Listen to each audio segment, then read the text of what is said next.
Bismillahirrahmanirrahim. Assalamualaikum warahmatullahi wabarakatuh.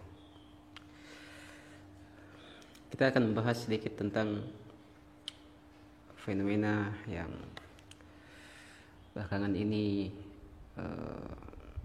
kita dengar, yaitu tentang penghinaan agama.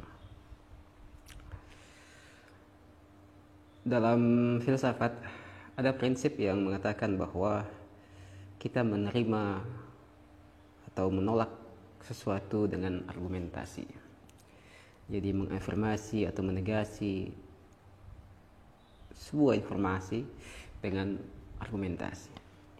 Artinya apa? Artinya para filosof itu lebih mengutamakan argumentasi dari informasi, dari statement, dari setiap pernyataan-pernyataan, bahkan pernyataan yang dianggap mengganggu keyakinan kita, dianggap bertentangan dengan apa yang kita yakini, kita tidak fokus pada statementnya, kita tidak fokus pada pernyataannya, karena para filosof berupaya untuk melihat di balik itu argumentasi yang menyusun sehingga statement itu lahir. Statement apapun itu yang berkaitan dengan agama sekalipun itu. Oleh karena itu, pernyataan-pernyataan yang dianggap menghina agama tertentu atau mazhab tertentu itu mesti dilihat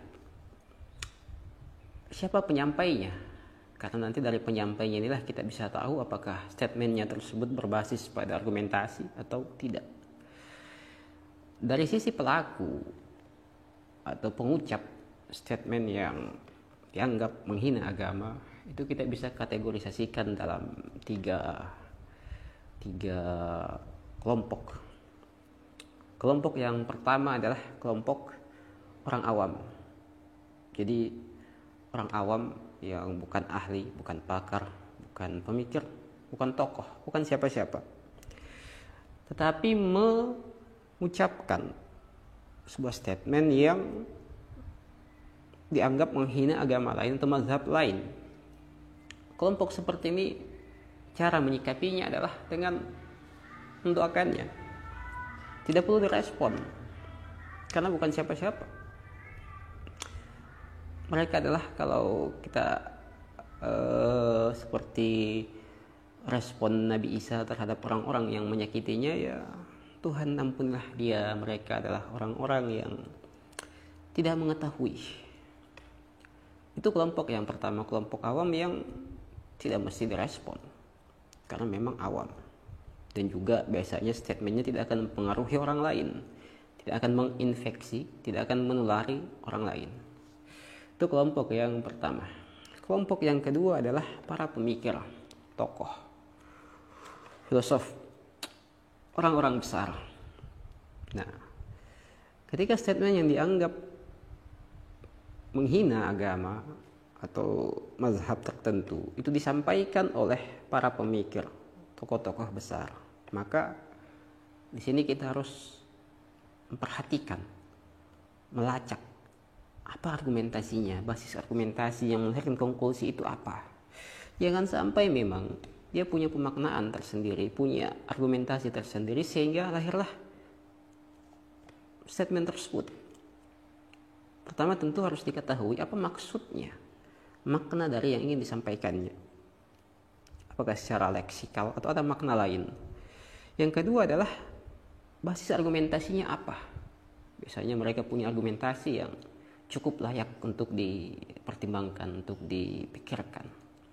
Seperti katakanlah misalnya statement-statement para filosof, misal Karl Marx yang mengatakan agama itu candu, atau seperti Nietzsche yang mengatakan Tuhan telah mati, atau seperti Gus Dur misalnya yang mengatakan Quran adalah kitab porno. Ini yang menyampaikannya adalah tokoh, pemikir, sehingga kita harus mengetahui dengan persis maksud dari, makna dari yang ingin mereka sampaikan, dan argumentasinya apa. Itu yang penting. Sehingga dari dua ini tidak ada hal yang perlu direspon secara berlebihan, secara reaktif. Yang pertama, kita abaikan saja anggap saja tidak ada, atau juga tidak berpengaruh apa-apa. Yang kedua, ketika disampaikan para pemikir harus disimak argumentasinya apa, maknanya apa. Karena biasanya mereka memiliki argumentasi-argumentasi yang memang penting. Yang ketiga adalah disampaikan oleh orang awam sebenarnya, tetapi dipoles atau diangkat oleh segelintir orang sebagai orang yang mendakwakan agama. Jadi sebenarnya mereka adalah orang-orang awam, orang-orang yang baru dalam sebuah keyakinan, kemudian berusaha untuk menjelaskan keyakinan yang baru diyakininya itu. Mereka adalah orang-orang awam yang diangkat oleh orang-orang yang juga awam sebenarnya ke atas mimbar, sehingga dengan mimbar itu dia menyampaikan hal-hal yang dianggap menyakiti perasaan mazhab lain, perasaan agama lain, dianggap menghina. Ini yang bahaya. Kenapa bahaya? Karena orang seperti ini memiliki jemaah, memiliki mimbar, yang dengan mimbarnya dia menyampaikan penghinaan-penghinaan, kebencian, ujaran-ujaran kebencian terhadap agama lain, sehingga sangat mungkin untuk menginfeksi atau tertular pada jemaah-jemaahnya itu. Ini yang perlu disikapi sebenarnya, yang perlu dilaporkan. Karena ditokohkan, walaupun sebenarnya bukan tokoh, tapi dia memiliki mimbar. Beda dengan yang di awal tadi, bukan siapa-siapa, tidak memiliki jemaah, tidak memiliki pengikut, biasa saja. Tapi ketika yang naik ini adalah tokoh, dan sebenarnya dia tidak memiliki basis argumentasi yang cukup, tidak memiliki ilmu yang cukup, sehingga dia masuk kategori orang-orang jahil yang diberikan kursi, diberikan mimbar untuk menyampaikan gagasan-gagasannya yang ternyata lebih banyak bermuatan kebencian, bermuatan penghinaan terhadap agama dan mazhab lain. Yang seperti ini berbahaya. Kemudian tentang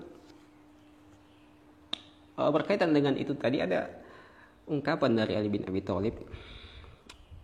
Beliau bersabda bahwa ada dua kelompok manusia yang akan mematahkan punggungku. Ya, artinya yang akan mengacaukan umatku, menyesatkan umatku. Yang pertama adalah orang-orang yang berilmu tapi tidak mengamalkan ilmunya. Yang kedua adalah orang-orang jahil yang merasa dirinya suci karena diberikan posisi, diberikan mimbar, diberikan surban dan sebagainya, didengarkan, diangkat, sehingga dia merasa suci, merasa sok tahu, yang sebenarnya tidak tahu apa-apa. Sehingga di atas mimbar itu dia menyampaikan semua ketidaktahuannya, dan tersebarlah semua ajaran-ajaran yang keliru dan dibingkai dengan hal-hal yang suci, agama, ajaran-ajaran agama yang sebenarnya bukan ajaran agama. Itu yang bahaya. Itu bisa menghancurkan umat memang. Karena sekali lagi mereka punya pengikut. Berkaitan dengan penghinaan agama, itu memiliki gradasi sebenarnya, memiliki level, dari level verbal hingga level perilaku. Ketika misalnya ada agama lain yang menghina agama tertentu atau menghina mazhab tertentu dalam sebuah agama, itu penghinaan verbal, penghinaan level rendah itu, yang sebenarnya dari sisi objek yang dihina, ketika dia adalah hal-hal yang sakral, maka tidak akan mengurangi kesuciannya, tidak akan mengurangi kemuliaannya, walaupun semua orang menghinanya, walaupun semua orang tidak meyakininya, karena dia realitas yang tidak mengikuti keyakinan dan persepsi anggapan manusia. Level tertinggi sebenarnya dari penghinaan adalah penghinaan perilaku. Jadi kita meyakini sesuatu, tetapi kita tidak bertindak sesuai dengan apa yang diyakini. Kita ber-KTP Islam, mengaku Islam, tetapi kita menginjak-injak ajarannya karena kita tidak mengamalkannya, kita korupsi dan lain sebagainya. Itu juga penghinaan level tinggi yang lebih kepada pengkhianatan, atau dalam bahasa agama yang disebut dengan orang-orang yang fasik. itu lebih bahaya, itu lebih merusak citra Islam sebenarnya. Jadi perilaku-perilaku tak bermoral sebagian para pemuka agama yang diangkat sebagai pemuka agama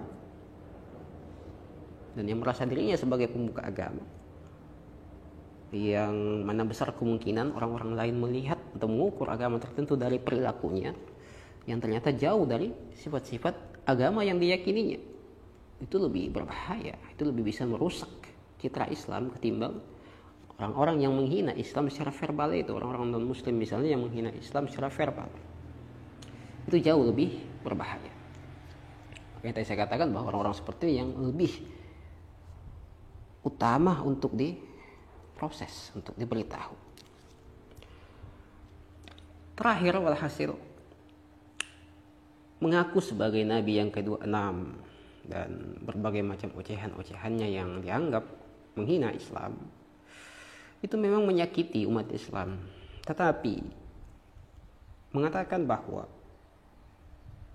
kursi ini adalah kursi gereja, yang itu kursi Islam, kursi Muslim dan sebagainya, itu juga menyakiti Kristen. Mengatakan bahwa jika Yesus itu dilahirkan siapa bidannya, yang kemudian disambut gemuruh tawa para pengikutnya, itu juga menyakiti, menyinggung perasaan umat Kristen. Mengatakan bahwa di salib ada jin, itu juga menyinggung, menyakiti perasaan umat Islam. Mengatakan bahwa Hindu bertuhan banyak, itu juga menyakiti umat Hindu. Dan mengatakan bahwa di Bali ada banyak, di situ berkumpul para setan di situ, itu juga menyakiti umat Hindu, umat Bali itu. Jadi jangan sampai kita baru merasakan bahwa, kita baru memahami, menyadari bahwa menyakiti, menghina agama lain itu menyakitkan pada saat ada agama lain yang menghina agama kita. Barulah kita misalnya rame-rame mengusutnya. Padahal sebenarnya ketika ada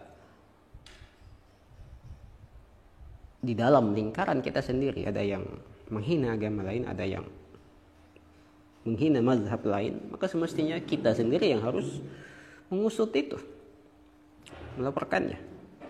Apalagi ketika disampaikan oleh tokoh yang ketiga tadi itu, orang-orang awam yang diberikan tempat, diberikan mimbar. Nah, itu sekali lagi sangat bahaya. Oke, itu saja. Semoga bermanfaat. Assalamualaikum warahmatullahi wabarakatuh.